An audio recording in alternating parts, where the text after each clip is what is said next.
Hello, and welcome to episode 5 of the Very Metal Diary of Cleo Howard. Saturday, 1st of March.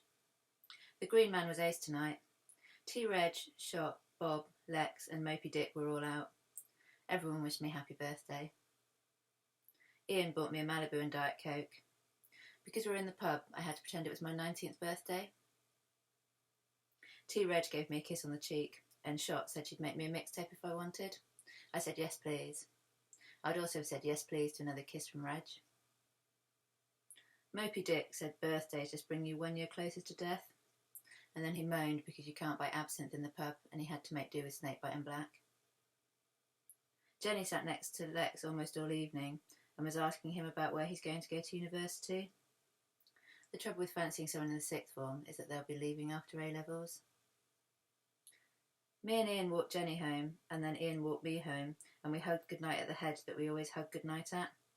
He kept not letting me go and giving me extra birthday hugs. Sunday, 2nd of March. I listened to Ozzy Osbourne's I Just Want You a load of times today. I thought about T-Reg a bit, but mostly I thought about Danzig. One of the things I like about Danzig is that he's not too tall, so you'd be able to snog him easily if you were standing up. He's 5'3", the exact same height as I am. I finished reading Ben Elton's This Other Eden. The bit where Jürgen Thor and Rosalie have sex is beautiful, but sadly not informative. Monday, 3rd of March. The phone bill has come. Most people I know get bollocked when the phone bill comes, but I hardly use it. We only got the phone when Dad moved out. It makes me sad to talk to him on the phone, so I don't even phone him very often. Tuesday, 4th of March. Today, I'm only talking to you and to my goldfish Mustang, dear diary.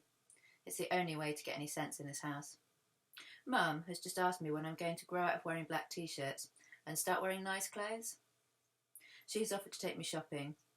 That's a big no thank you very much. I shan't be troubling the racks of BHS and QS and the other sucky places she likes to get clothes from. She's claimed that I won't get a husband looking like this. Well, maybe I don't want a husband. Maybe women in the 90s have got more to aspire to. I'm not sure what yet, but that's just a detail. Also, 1 minute she doesn't want me to grow up and treats me like a child, and the next minute she's banging on about husbands. Also, Karina Norman asked me today if I was a Satanist. The world has gone mental. She asked me if it was sacrificed goat mince in my spaghetti bolognese in home ec, but then everyone stopped listening to her, because Donna Harlow got told off by Mrs. Rogers for not browning her mince properly. Wednesday, 5th of March. Lex made Jenny a mixtape. She's well chuffed. I think a lot of the songs are the sort of songs you would play to someone you fancy. But see for yourself, Diary, this is what he put on it. Side 1, Nick Cave and the Bad Seeds and Kylie Minogue's Where the Wild Roses Grow. The Damned, I Just Can't Be Happy Today. Close to You by The Cure, Set Me on Fire by Typo Negative, Pleasure in Restraint by the Jenna Torturers, For My Fallen Angel, My Dying Bride, I Want to Get in Your Pants by The Cramps, Track X by Sheep on Drugs, Burn by Sister Machine Gun, I Walk the Line by Alien Sex Fiend, and Spooky by Lydia Lunch. So side 1 is looking kind of good with Close to You and I Want to Get in Your Pants.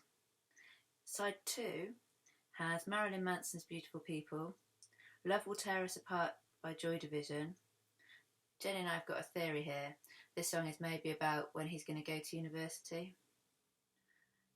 And then there's Echo and the Bunnymen's Nocturnal Me, The Smiths' Please Please Please Let Me Get What I Want, London After Midnight's Your Best Nightmare, Skunk and Nancy's Week, Sisters of Mercy's Torch, Cradle of Filth's Darkly Erotic, Typo Negative's Be My Druidess, Crazy Heads Have Love Will Travel, and Deliverance by The Mission.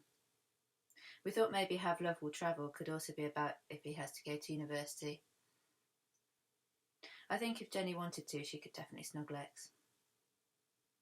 Going back to my love life, I remember today that I never found out who sent me a Valentine's card. I probably won't now. It's just my luck to have a shy admirer, although at least if it's someone I don't fancy, it's easier to not find out and not have to let anyone down. Thursday, 6th of March. Charmaine Payne was asking me loads of questions about Ian today. I think she fancies him, but I didn't ask her outright.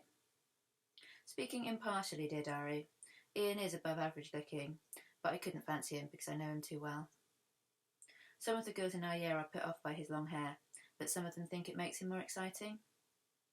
About once a week, Ian and I get accused of being girlfriend and boyfriend. I guess it's because we spend a lot of time together. But we aren't girlfriend and boyfriend, and we never will be. But we will always be friends. I listened to Flotsam and Jetson's Hammerhead today. I'm not sure I'd pick the hammerhead shark to compare my penis to if I had one. It just seems that maybe it's the wrong shape. I mean, I haven't seen a lot of them, but I think it is. Plus, there's another bit of the song that puzzles me. It says, "Come forth and take me, she talks with her eyes." How do you talk with your eyes? Is it easier than talking with your mouth? If it is, then perhaps I'll give it a go. Friday, 7th of March. Today, I gave Ian this dilemma. Would he rather be wanked off by Natalie West for 20 minutes or have actual sex with her for 5 minutes? He picked actual sex for 5 minutes. He claimed that she'd think he was so good at it, she'd beg him to continue. Confidence is very attractive in a man. Saturday, 8th of March. I spent my birthday money on a pink rubber skirt from a shop in the Harris Arcade. Mum went mental. I don't see what the problem is. It's my money. Just because she wants to dress like she's a colourblind nun from the 1950s doesn't mean I have to. She said it's too short. I said it isn't. Salvation came in the form of Mrs. Butler popping round with some spare onions from her vegetable patch. This distracted Mum for long enough for me to get ready to go to the pub. I wore the contentious skirt, black tights, and my 9-inch nails vest. I said goodbye to Mum from mostly behind the door. She was watching Noel's house party. If I get invited to Noel's house party, unlikely I know, dear diary, I'm not going to go. I don't understand why Mr. Blobby is capable of making anyone over 30 laugh hysterically. Everyone in the Green Man admired my skirt. T-Reg said its wipe clean ability would be good if I ever got jizz on it. Shot said I look cute in pink. And I'm sweet like bubblegum. She's always lovely. Ella said my skirt was the same colour as her bra, and she flashed it at me. All the men went quiet. STR said he was putting the image of Ella's bra in his wank bank. A wank bank, dear diary, is a database of images that men keep to help them reach a satisfactory conclusion when they're pleasing themselves. Bob says he's got a bit of all of the women he's met in his. On the way home, Ian said my new skirt is a wank bank worthy image. I did realise though that my skirt is the same colour as Mr. Blobby. So far it's not got any jizz on it. Sunday, 9th of March. Today is Mother's Day. I got Mum a 3-pack of walnut whips from Woolworths and I made her a cup of tea. We went to visit Nanny Brooks in her sheltered accommodation. Mum took her some daffodils, but she couldn't find a vase, so she put them in an old brown Smarties mug that once had an Easter egg. Nanny Howard has a crystal vase. This afternoon I finished reading The Mating Season by P.G. Wodehouse. It had no rude bits. I'd borrowed it based on the title. It was still quite good. Worcester's aunts sound like their mission is to stop him from having any fun, and I know what that's like. Monday, 10th of March. Today is Ian's birthday. I bought him Sepultura's Roots album. He was well chuffed. Jenny bought him a Megadeth Peace Sells t-shirt. His dad got him an acoustic guitar and said he can have an electric one at Christmas if he still wants one. Usually, Terry is spot on and fairly sensible. Well, apart from firmly believing that Elvis is alive and that Queen are the best band ever. But today, he's held back Ian's musical career by buying him a guitar that he can't plug in. Some girls from our year, including Karina Norman, tried to get into RG1s on Saturday but failed. Ha! That's what you get for wanting to listen to rubbish chart music. Karina glared at Jenny today when Jenny said that the bouncers there do a very, very worthwhile job, keeping all the riff-raff out. Charmaine Payne said she'd give Ian a birthday kiss, but I think he thought she was joking because he didn't do anything about it. Tuesday, 11th of March. Sports Centre overblessed eyebrow builder spoke to me again today. I must find out his name, dear Diary. I bet it's something exotic and wonderful. He asked me if I had a light. While I was fumbling in my bag, he asked me if I liked metal. I said yes, and then he asked me who my favourite band was. My mind went totally and utterly blank for about 5 seconds, and then I mumbled Slayer, even though I don't really have one favourite band. He lit his cigarette and his hand sort of touched mine when he was giving me my lighter back. He said he'd seen Slayer in London last year at Brixton Academy, and they were spectacular. He looked a bit dusty, and I thought about him in the bath. Wednesday, 12th of March. When I wrote yesterday that I thought about him in the bath, dear Diary, I meant that I wondered what eyebrow builder would look like naked, not that I had a bath, and while doing so I thought about him. Rob Flynn is on the cover of Kerrang this week. Yes, Kerrang magazine, you may have my money. I finally found out what eyebrow builder is really called. I heard one of the other builders shout it, and he answered. He's called Barry. This is not a sexy name. The test is to see if you can imagine yourself saying it at the height of passion, and if it sounds good, it's a sexy name. I can't imagine saying, "Do it to me, Barry," without giggling. His eyebrow looked really massive today, and I noticed that he's got really hairy arms. Thursday, 13th of March. I went to the library after school. I've read everything we've got in the house except Mum's Barbara Taylor Bradford collection and Brave New World by Aldous Huxley, which looks okay, but we aren't doing it until next term, so I don't want to read it before I have to. I took out 5 books. I got Forever by Judy Blume, because apparently there is a rude bit, so it's never available in the school library. I got Terry Pratchett's Soul Music, An Introduction to Psychology by Nikki Hayes and Sue Orrell, so I can learn to be less weird around men I like, learn to read minds, and learn how to make Mum let me wear what I want. I also got The Secret Diary of Adrian Mole and Z for Zachariah by Robert C. O'Brien. Jenny came with me, but she didn't take any books out. She looked up ejaculation. According to Masters and Johnson, the usual distance of an ejaculation is 30 to 60 centimetres, and the usual volume is between 0.1 and 10 millilitres, so this is a maximum of 2 teaspoons. Jenny pointed out that if we were to time an ejaculation and measure the distance it travelled, we could work out its speed.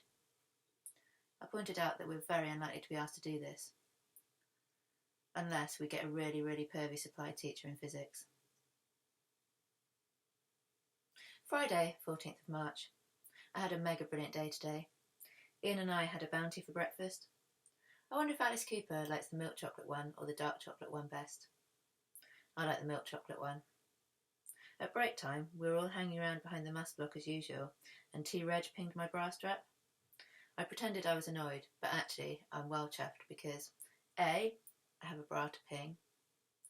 B, T-Reg knows I have a bra to ping. C, T-Reg is looking really cute right now. His hair has got really, really long, and he's got an almost complete moustache. I would give anything to feel the tickle of that moustache on my face, dear diary. I would even submit to a full hour of bra strap pinging. Saturday, 15th of March.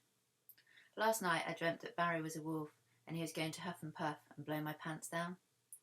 I woke up before he did, sadly. He's so hairy he could be an extra in the Bark at the Moon video. You could probably use him to dry yourself off after a bath. Shop gave me a mixtape tonight at the Green Man. She's shaved the sides of her head and is wearing loads of black eye makeup. She definitely looks old enough to drink in the pub. She looks really hard as well, but she's always sweet to me. I think Simon the Raspberry is in love with her. He watches her a lot, and he always lets her choose a song when he puts stuff on the jukebox. Ella and Lizzie were really, really giggly tonight. They'd been drinking peach archers before they came to the pub. They put Van Halen's Why Can't This Be Love, Bon Jovi's You Give Love a Bad Name, I wouldn't inflict this on my friends, and Aerosmith's Walk This Way on the jukebox. Sunday, 16th of March. I had a lie-in. I wondered if hairy men are better in bed because they have more testosterone. Dad took me to see Nanny Howard. This is becoming what we do every Access Sunday now. When I got home, I listened to the mixtape that Shop made me. I absolutely love it. I'm going to make her a friendship bracelet. Side 1 has X-Ray Specs, Oh Bondage Up Yours, Anti-Nowhere League's Woman, Dying World by the Subhumans, You by Bad Religion, Black Flag's Six Pack, Cocksparrow's Rose to Freedom, Bubblegum by All, Gonna Find You by Operation Ivy, Porno Slut by The Exploited, Wild in the Streets by the Circle Jerks, Alice Donut's Everybody's on Sale, The Ramones' Sheena's a Punk Rocker, Rancid's Time Bomb, Dead Kennedy's Your Emotions, and then side 2 has Nothing I Can Do by the Subhumans, I Don't Want to Hear It by Minor Threat, X-Ray Specs' Identity, Cocksparrow's Sunday Stripper, Babes in Toyland's Bruised Violet, The Buzzcocks' Orgasm Addict, Black Flag's No Values, Poison Ideas' Punish Me, Am I Punk Yet by the Electro Hippies, Doesn't Make It Alright by the Stiff Little Fingers, Rancid's The War's End, Stranglehold by the UK Subs, and finally Don't Look in the Freezer by Doctor and the Crippins.